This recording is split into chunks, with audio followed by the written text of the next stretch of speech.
Assalamualaikum warahmatullahi wabarakatuh. Baiklah teman-teman, kami dari kelompok 1 akan mempresentasikan hasil diskusi kami pada analisis kebangkrutan PT Air Asia Indonesia Tbk. Adapun nama kelompok yang pertama adalah saya sendiri, Nur Aisyah Dalimunte, teman-teman saya Eli Indriani, Murni Chania, dan Erni Purniasi. Selanjutnya, untuk profil perusahaan akan dipaparkan oleh teman saya, Murni Chania. Baiklah, yang pertama adalah profil perusahaan.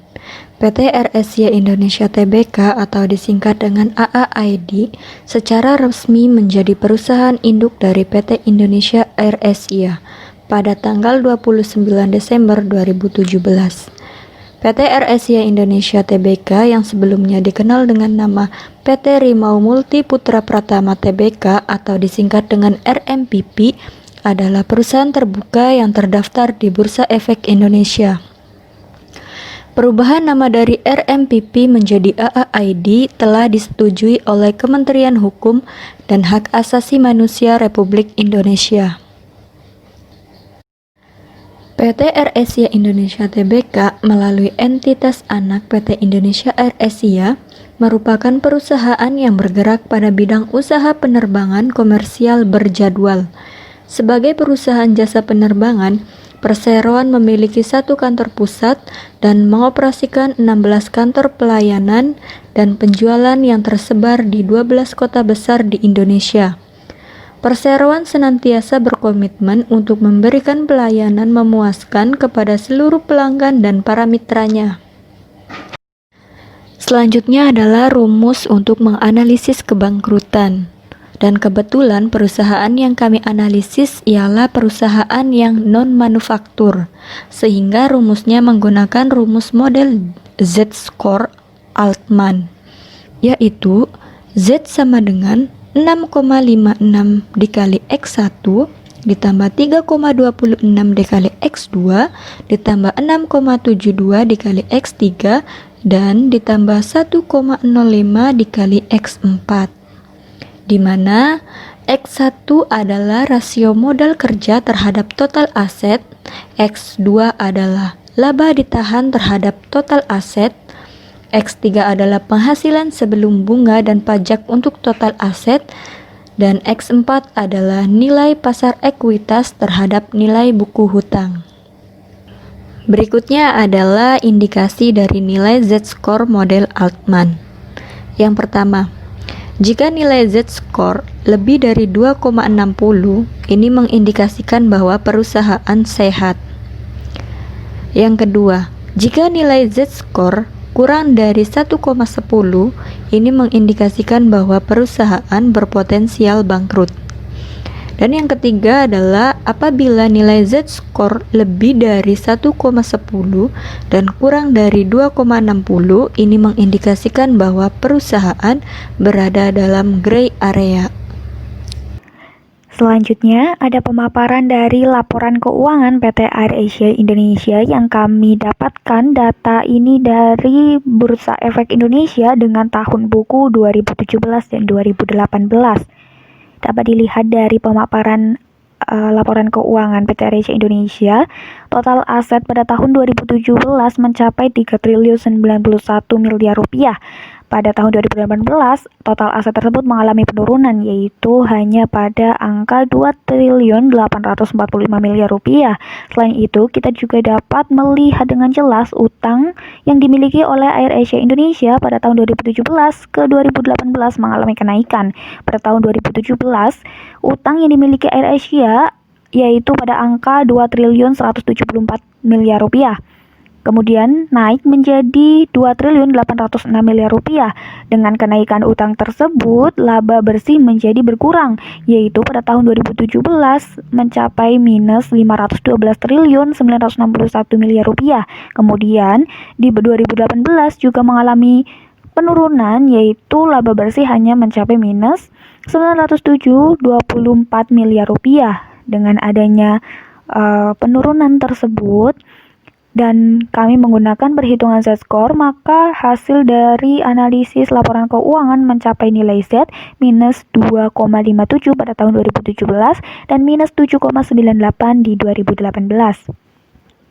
Selanjutnya, berikut merupakan rincian dari hasil perhitungan Z-score kami, di mana X1, X2, X3, X4 di sini sangat berpengaruh pada perhitungan Z-score, di mana X1 merupakan proporsi modal kerja dengan total aset, dan X2 adalah perbandingan laba ditahan dengan total aset, di mana dapat kita ketahui tadi di laporan keuangan, AirAsia tidak memiliki laba ditahan, kemudian X3 adalah EBIT dan total aset, di mana hasil perhitungan ini dapat mengukur produktivitas aset perusahaan. Kemudian ada X4. X4 adalah rasio aktivitas, yaitu rasio yang mengukur kemampuan perusahaan dalam memberikan jaminan kepada setiap utangnya melalui modal sendiri. Setelah itu, hasil dari penjumlahan X1, X2, X3, dan X4 kami masukkan ke rumus Z-score yang sudah dijelaskan sebelumnya, dan alhasil menghasilkan nilai Z yaitu di minus 2,57 pada tahun 2017 dan minus 7,98 di 2018. Nah, berikut merupakan grafik Z-score ya, output pada PT AirAsia Indonesia pada tahun 2017 di minus 2,57, kemudian 2018 di minus 7,98. Jika ditarik garis, maka pada tahun 2017 ke 2018 mengalami tren penurunan. Baik, selanjutnya saya akan memaparkan tentang hasil analisis dari PT RSC Indonesia Tbk. Berdasarkan hasil analisis grafik Z-score PT RSC Indonesia Tbk berada di zona berbahaya pada tahun 2017-2018. Diketahui bahwa variabel yang paling berpengaruh adalah pada rasio earnings before interest and taxes assets. Oleh sebab itu, potensi kebangkrutan PT RSC Tbk dipengaruhi oleh kemampuan aset perusahaan dalam menghasilkan laba operasionalnya. Potensi kebangkrutan PT RSC ini dipengaruhi oleh beban dan utang yang timbul akibat penyewaan pesawat, di mana di dalam perjanjian penyewaan pesawat tersebut, beban kru pesawat, perawatan dan asuransi pesawat ditanggung oleh PT RSC Indonesia Tbk. Hal ini menyebabkan beban operasional dan utang pihak ketiga semakin besar, sehingga laba yang diperoleh tidak mampu membeli aset menjadi laba bersih. Selanjutnya yaitu, di sini ada beberapa artikel atau berita dari PT AirAsia. Salah satu beritanya yaitu, kabar emiten AirAsia rugi karena after laba Astra melejit, tertekan kurs dan after AirAsia rugi 998 miliar pada 2018, dan berita-berita lainnya. Lanjut, kesimpulan. Kesimpulan yang bisa kita dapat adalah PT RSC Indonesia Tbk pada tahun 2017-2018 menunjukkan bahwa kinerja perusahaan kurang baik. Hal ini dikarenakan dalam 1 tahun ini mengalami penurunan yang tajam. Dari keempat indikator yang paling berpengaruh adalah X3 dan X4 yang mana laba dan nilai pasar saham mengalami penurunan drastis. Pada situasi ini, perusahaan harus mengambil langkah untuk mengantisipasi masalah agar dapat memaksimalkan kinerja keuangannya untuk menghasilkan laba yang maksimal. Kesimpulan yang terakhir adalah PT AirAsia Indonesia Tbk